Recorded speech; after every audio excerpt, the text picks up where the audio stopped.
Dzisiaj wychodzi najważniejszy FNAF fangame tego roku. Czekaliśmy na niego od jakichś 7 lat. 7,5 roku od kiedy trailer wyszedł. Zgadza się. Dzisiaj wychodzi 5 nocy w placówce SCP, ogramy to sobie. Elek udostępnił mi tą grę lekko przed No dobra, na poważnie.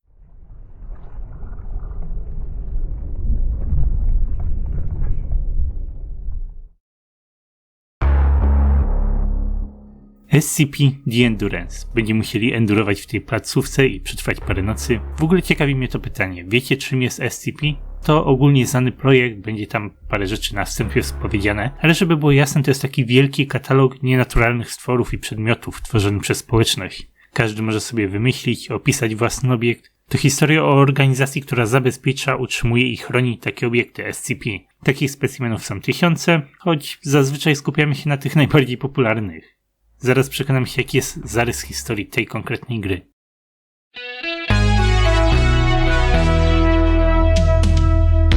Are you tired of lackluster food and cell conditions? Or maybe you ended up in a solitary room for inappropriate behavior during your daily routines. Worry not, Class D personnel. We got you covered. Behold, The Endurance, our brand new program. We want you to put your skills into practice in a variety of tasks currently unattended in our facility. As you know, SCP is an organization pieced together to make the world a better and safer place for both humanity and our specimen. We're like a giant mechanism. To sustain its perfection for years ahead, some maintenance practices are heavily required. Recently, we found out about a few faulty parts holding our facility back. But thanks to our brilliant management, a swift and organized removal of said defects has been arranged. And that's where you come in. We need you to fill in these empty spots to keep our organization running. Don't let your lack of qualifications be a concern. Presented solution is just a temporary measure, so you won't have to struggle for long. It also means you have a limited time to gather an additional food service for the next year. And who knows? If you happen to be a bad boy, you could shed some light on your future and say farewell to your nasty solitary room once and for all. Sounds amazing, right? So join us right now. Log in with your credentials in the terminal, and you will be presented with a variety of jobs to choose from. We count on you, Class D. Let's make our world a happier place. Together.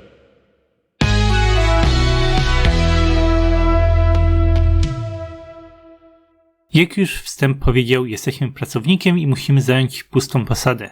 Miły pan w reklamie powiedział nam, że organizacja bardzo dobrze o nas dba, więc nie ma się o co martwić. Dostaliśmy wielką szansę na lepszą przyszłość. Jeśli przeżyjemy oczywiście. No ale teraz przechodzimy do tutorialu. Konserwator Ronald pomoże nam poznać sprzęt w biurze, więc oddaję mu głos. Hi there, I'm Ronald. Cześć Ronald. Welcome to the Endurance program. You chose, or perhaps you've been forced to work, as a night guard here on level D. Tonight, I'll be teaching you how to operate this junky camera system. I'm a maintenance engineer, so keeping this crap in decent working condition is basically my only duty here, so I'd be the best person to draw you in. No worries, I'll go easy on ya. And just don't tell the rest of the staff I said that. They would love to see you running headless. I don't really share their attitude though. As you can see, there's a PC station for your disposition.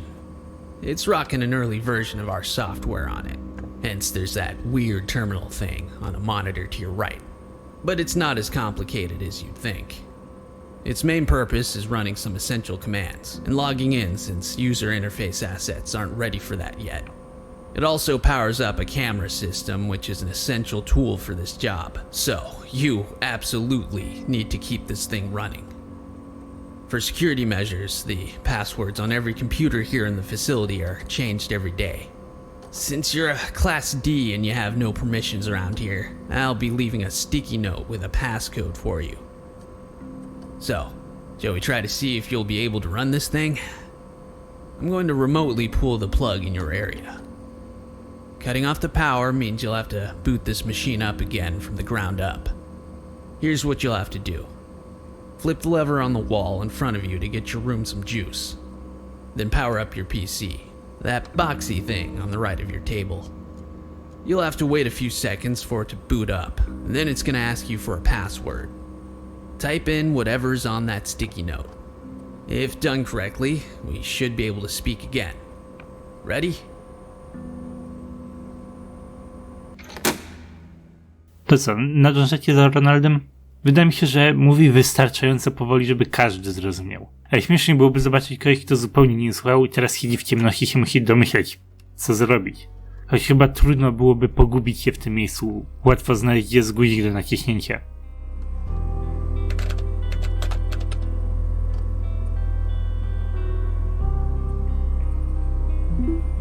Looks like this is gonna be easier than I thought.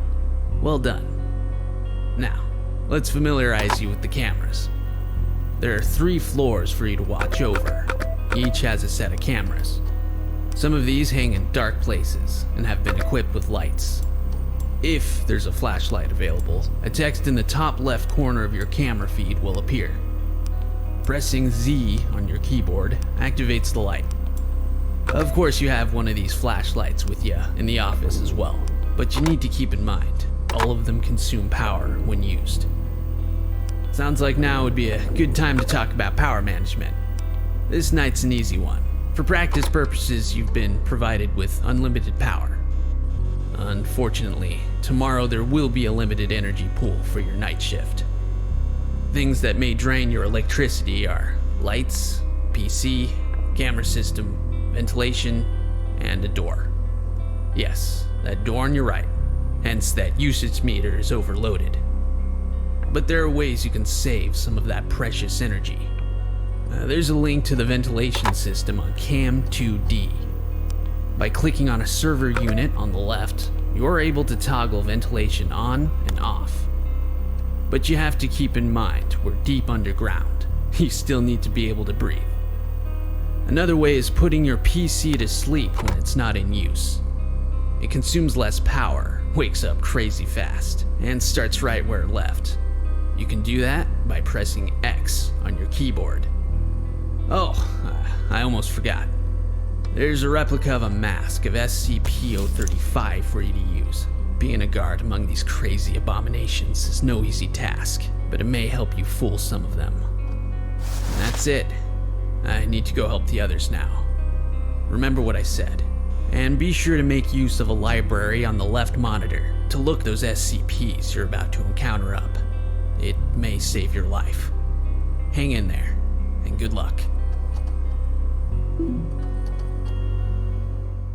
The Endurance ma dosyć sporo mechanik do nauczenia się, ale chyba jednym z najzabawniejszych elementów jest tutaj ten komputerek. Nie pamiętam, żeby coś podobnego było w innych fangame'ach. Mechanika logowania się do komputera. Czy piszecie na klawiaturze w miarę szybko, czy raczej powoli? Bo od tej umiejętności może zależeć wasze życie w tej grze. Na pewno będziecie mieli znacznie szybszy dostęp do kamer, co najmniej jeżeli szybko piszecie.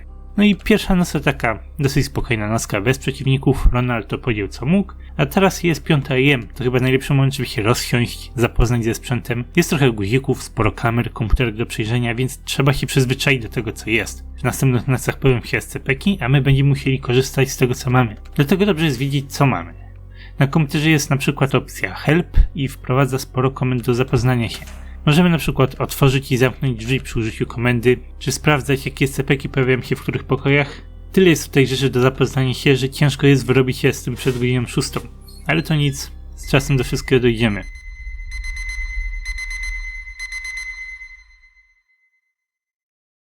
Ciekawostka jest tutaj też taka, można nie przyjąć połączenia do Ronalda i skipnąć cały tutorial, w tym przypadku od razu przenosi nas do godziny 6. W głównym menu możemy przejrzeć dodatki, tyle że w tym momencie jest tutaj tylko możliwość odtworzenia sobie jeszcze raz startowej cutscenki. Nie spotkałem jeszcze żadnego SCP, więc moja biblioteka jest pusta. Jako że zaczęliśmy od zwykłego tutoriala, to pora teraz zacząć pierwszą prawdziwą walkę, noc druga. Odpalamy komputer po raz pierwszy tak na poważnie. Jak mówię, im szybciej ogarnie się włączanie komputera, tym szybciej będziemy mogli korzystać z naszego sprzętu. Powiem szczerze, że sam osobiście SCP mało się interesuje. Widziałem kawałek po kawałku jakiś gameplay Containment Breach i grałem też w tą wersję na Garry's Mode czy coś takiego. Ale tutaj zainteresowanie trochę się przydaje, przynajmniej w szybkim zrozumieniu mechanik. Bo mamy fistaszka, który nie może się poruszać kiedy na niego patrzymy. No akurat The Endurance zrobił redesign SCP-173, więc już nie wygląda za bardzo na fistaszka, ale no postać jest ta sama. Logika jest taka, że musimy się na niego patrzeć i wtedy on porusza się wolniej. Prosta mechanika do zrozumienia. Z drugiej strony jest SCP-096, nieśmiałek. Ta postać zacznie cię gonić i będzie próbować cię zabić, ale tylko jeżeli spojrzymy mu na twarz. A więc na niego musimy się nie patrzeć. Prosta logika. Po prawej widać już następnego specimena. Ten ma numer 860. Dokładniej 860-2, bo 860 to jest klucz, który otworzy każde drzwi, ale ten klucz otworzy przejście do innego miejsca nazwanego 860-1, wewnątrz którego znajduje się zwierzak 860-2. Proste to nazewnictwo. W innej sytuacji jest też powiedziane, że jeżeli zobaczysz twarz nieśmiałka, to zostaniesz uznany jako obiekt 096-1.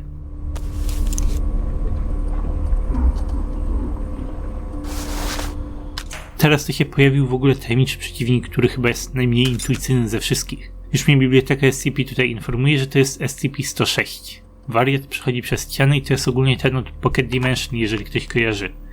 Powstrzymujemy go przy użyciu maski i to mniej więcej tyle.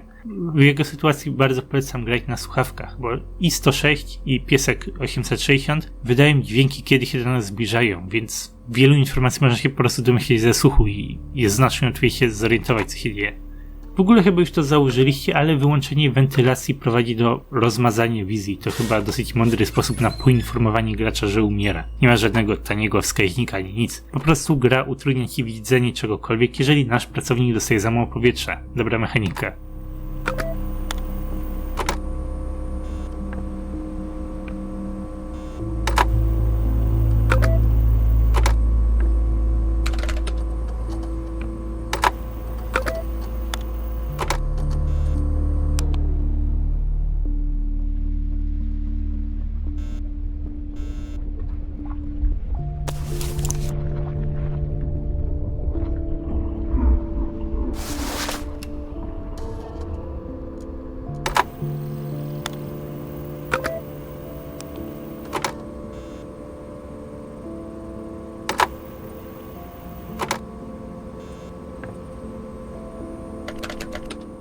Komenda Flash jest dosyć dziwną komendą na komputerze. Dosłownie włącza nam latarkę na stałe. Nie można jej wyłączyć, chyba że drugi raz użyje się tej samej komendy.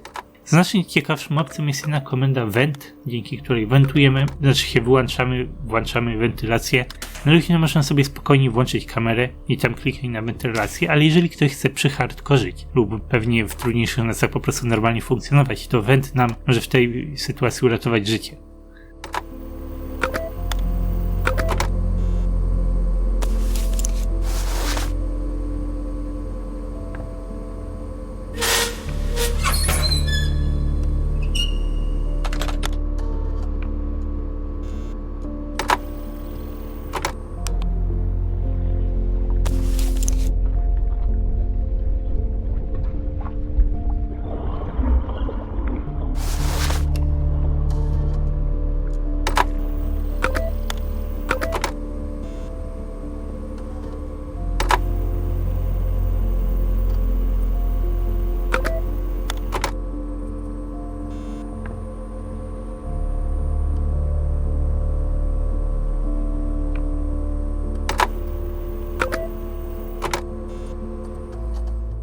Póki co w grze pojawiły się 4 SCP-ków. Na jednego się patrzysz, na jednego się nie patrzysz, jednemu zamykasz drzwi, a od jednego bronisz się zakładając maskę. Dostaliśmy też kopię SCP-035, to ta maska, którą mamy, ale to też jest kopia, czyli nieprawdziwy SCP. Mimo wszystko są to dosyć fajne mechaniki. Podstawowe takie, ale wciąż dosyć solidne. A jesteśmy dopiero na drugiej nocy. Ciężko jest jeszcze ustalić, jaki będzie taki finalny loop, przez który się przechodzi bronić się przed każdym przeciwnikiem, ale no już coś się buduje. Musimy się patrzeć na kamery, musimy mieć dobre reakcje i musimy też reagować na 2 grupy dźwięków. Wszystko fajnie so far.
Tak oto udało nam się skutecznie przeendurować drugą noc w grze. Nie było aż tak ciężko, choć to tylko rozgrzewka. W bibliotece widać, że to jest ledwo 4 SCP na 8 łącznie dostępnych. Każdy ma swój ładny opis rodem z wiki SCP, a po drodze pogrubione najważniejsze fragmenty. Bo wyobraźcie sobie, zaobserwowaliście jakiegoś przeciwnika, chcecie przeczytać jego opis na komputerku, ale nie za bardzo masz opcji czytać, bo bronisz się, jesteś w trakcie nocy. Także dobrze skupić się jedynie na tym wyszczególnionym tekście. No ale cóż, na dzisiaj to byłoby chwilowo tyle. 2 noce za nami. Planuję zrobić z 5 odcinków, zależnie od tego, ile kontentu ostatecznie tutaj wejdzie. Naprawdę, bardzo się cieszę, że ta gra w końcu wyszła, bo to jest do pewnego stopnia jest to już trochę legendarna gra w polskim fandomie FNAF-a. Także dziękuję wam za oglądanie. Już niedługo przychodzę z kontynuacją The Endurance.